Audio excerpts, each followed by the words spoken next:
Imagine this.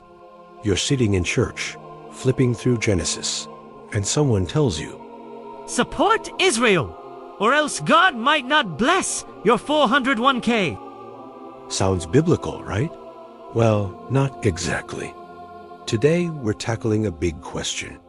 Are Christians actually required by God to support the modern nation of Israel, no matter what? We're the American Vision team. And trust us, this isn't your average Sunday school lesson.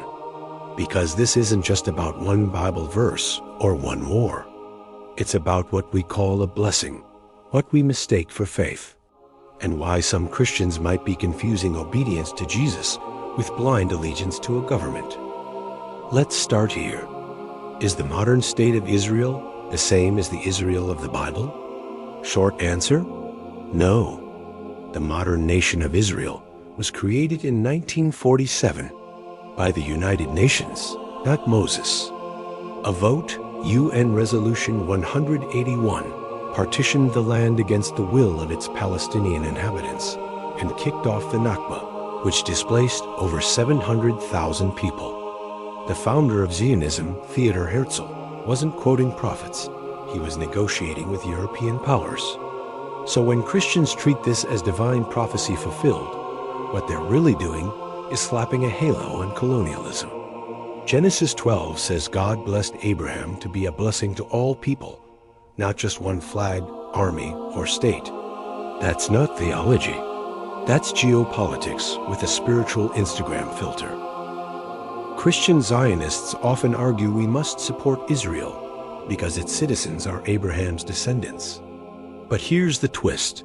Modern genetics throws a wrench in that.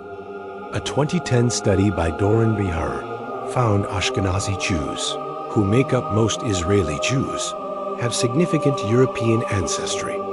Meanwhile, a 2013 study by Mark Haber revealed that Palestinians are actually genetically closer to ancient Israelites. So if this is about bloodlines, which, by the way, Paul rejects in Galatians 3-7, then are we backing the wrong side?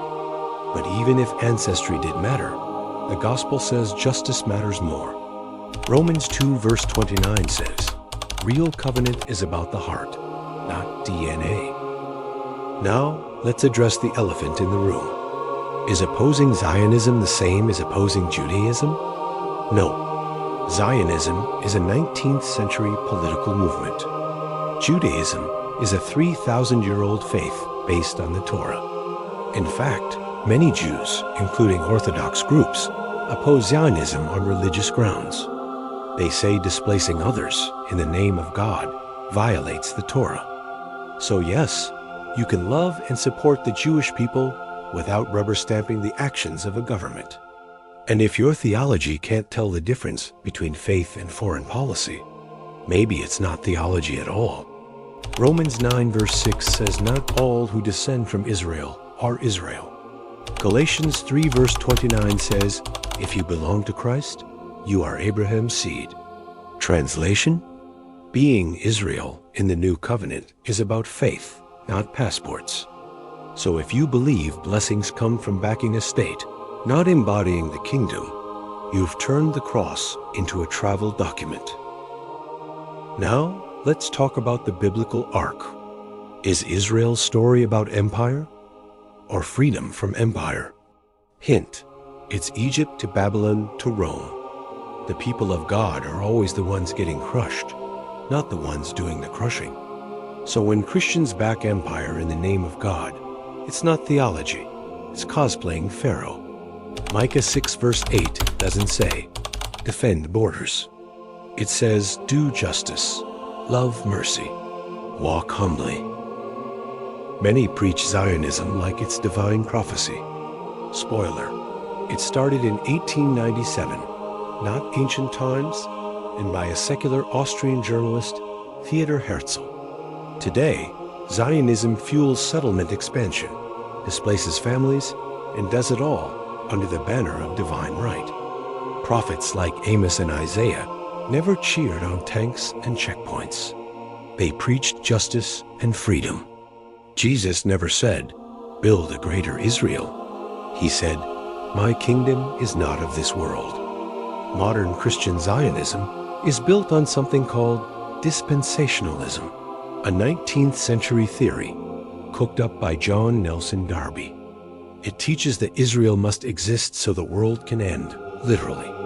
That's not love. That's religious fan fiction with nukes. Pastor John Hagee once said that Israeli survival is central to the rapture timeline. That's not support. That's using real people as chess pieces in your apocalypse bingo. John 4:21.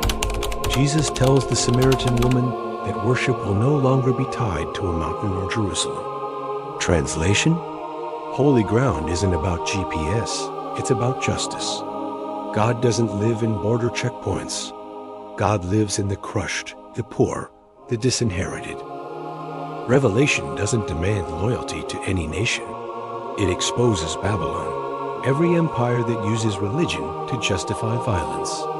If modern Israel acts like Babylon, don't call that obedience. Call it what it is, complicity.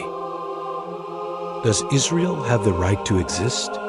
Sounds reasonable, right? But in this context, it's a trap. It's a demand to legitimize a regime built on forced displacement, apartheid, and drone warfare with scripture pasted on top. Yes, Jewish people deserve safety. So do Palestinians. So does every human made in God's image. But let's be clear, no state is sacred, and no bulldozer has a Bible verse. Christians aren't called to support governments. We're called to follow Jesus. And Jesus stood with the wounded, not the ones doing the wounding. So if your theology blesses missile strikes, blockades, and child detentions, then maybe you're not following the gospel. Maybe you're following empire with a cross around its neck. To the person who asked, are Christians required to support Israel? Our answer, no. We are required to stand with the oppressed wherever they are, and we'll leave you with this.